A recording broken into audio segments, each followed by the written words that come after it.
It's also an honor to talk to Ron Rivera, head coach and Super Bowl champion, too. Thanks for taking a few minutes for us. How are you? I'm doing well. Appreciate it, guys. Thanks for having me. You know, the military has been a huge part of your life, you know, with your father serving, and this game coming to D.C. is probably a pretty cool thing for you to see up close and personal after this only being the second time now the game has been in D.C. And, you know, I've had an opportunity to see it before. Actually, when I was with the Eagles, got a chance to watch it when it came to Philadelphia, so that was really neat. Oh, nice. I'm going to be here tomorrow when the cadets march in as well, and I'm going to tell you, I was there when the cadets walked in Philadelphia.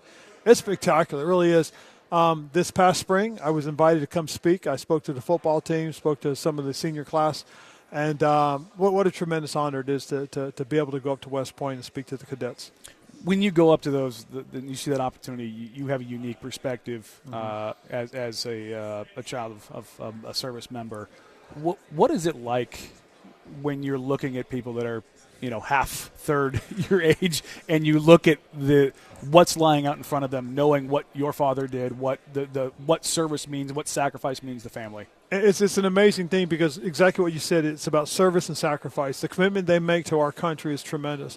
And I got to go into classrooms and listen to them be lectured, listen, you know, do Q&As with the professors, the officers that were teaching the classes.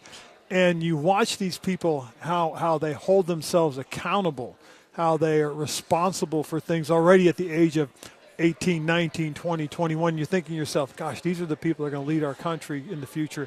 And you feel really good about it. You really do. When you get to know who some of these folks are, and I've stayed in touch with several of them, they reach out and you know, ask questions all the time. It's funny, I want to speak about leadership, okay? I mean, I'm a football coach. And, okay, I may lead guys into a game, never into battle. And when you get these questions from these young people, I think about those things. God, these folks may be, you know, leading someone into battle, so I better say something smart, something wise that hopefully they can rely on. And it is an amazing thing. It really is to have them ask you questions. You know, it is. There's always that correlation between military and football because of the lessons that you can learn from the game of football, the resilience, the determination, the fact that you have to be regimented in what you do. But I'm sure it is amazing for you to see a guy who's coached at the highest level, to see these young people that you talk to who that is the commitment that they're making from their entire life, and it's not for millions of dollars. No, and they practice it every day. Yeah. You know, I grew up watching what it meant for the chain of command. This is how things go. This starts here and it works its way down. Okay, these folks are living it right now. I grew up with it, but they're living it, and they're going to be part of this. You learn how important discipline is, that it doesn't matter what happens. This is how we always do things. We do things this way. Why? Because it's the right way to do it. Not because you're forced to or you must, but because it's right. And when you look at other kids today and some of them, and you sit there and go, you know, just walk by all that garbage and don't do anything about it. You know, I was walking on campus and there was some on the ground. 2-3 cadets reached down at the same time to pick it up and put it in the garbage can. Right. And you just go, wow. You know, but it's a little simple thing like that that just shows you. It's that old saying, is character. Character's not, you know, what you do when people are watching. It's what you do when people aren't watching. Yeah. That's what's important. And these young men and women do it the right way all the time. Ron, growing up in a military household, what informed you in your development and your principles and how you wanted to impart leadership into players, into development, whether it's an NFL veteran of 10 years or a rookie? Like how did that impact that? Well, the biggest thing I learned, you know, first and foremost is you know, the best coaches I ever had were my parents. All right, and they set an example. Okay, they set a standard.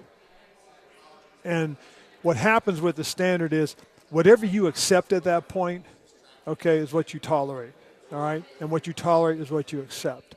So in other words, if we got up in the morning and we didn't make our beds and our parents said that was okay, guess what happens? We never make our beds. When we get in the morning, the first thing we did was we made our beds, okay? And that was just it. I mean, you learn to do that. That was part of the discipline of it, but it was also what the standard was, okay?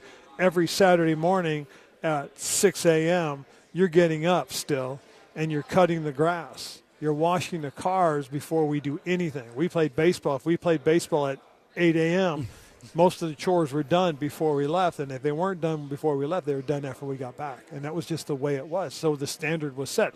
Well, that's one of the first things you learn as a coach. You come in and you set the standard, and you tell guys, this is what's acceptable, this is what's tolerated. What we tolerate is what we accept. So we set it that way.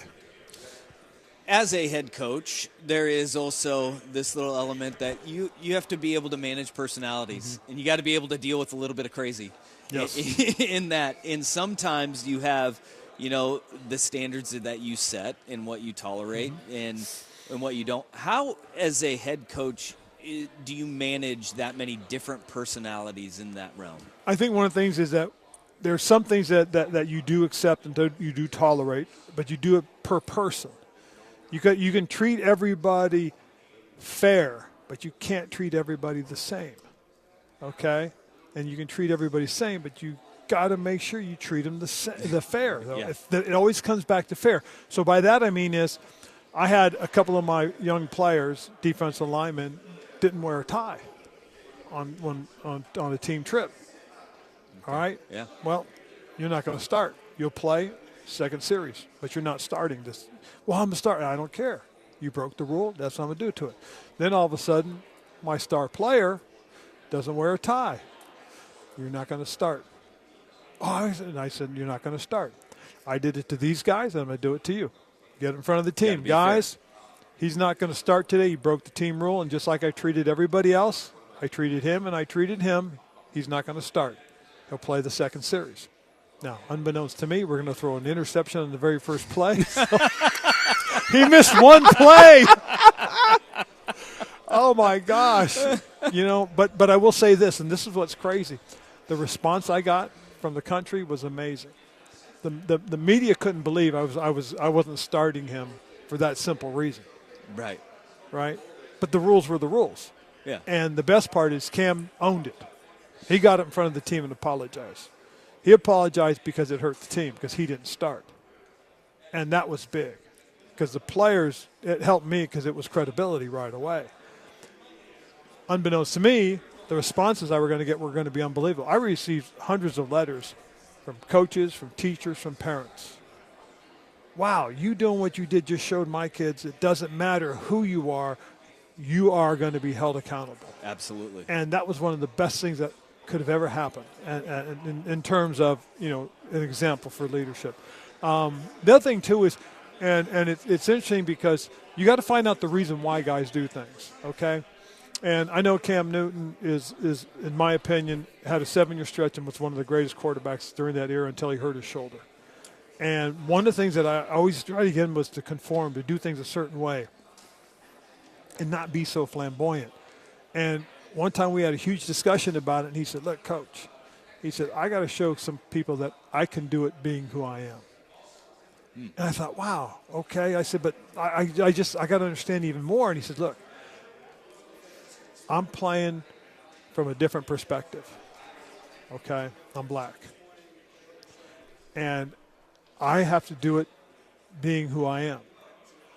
And just having him say that to me made me realize that trying to push him to be somebody he isn't, that wasn't right. Yeah. So I said, look, these are our core values. You stay within the team's core values. You can be who you want to be. Keep your personality. Be who you are.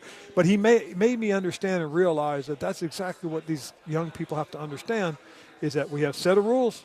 You live within those rules. That's exactly all we need. You can be who you are, do things your way to a degree as long as they fit our rules. That is a great way to kind of take this whole segment full circle from where you started in the military upbringing to how you instituted that as a coach. Ron Rivera, thank you so much for the time. This has been great. Thank you for being here on Radio Row. No, I appreciate it. Thank you guys for having me. Ron Rivera. We're here in D.C. at the Military Women's Memorial for the 125th Army-Navy game presented by USAA.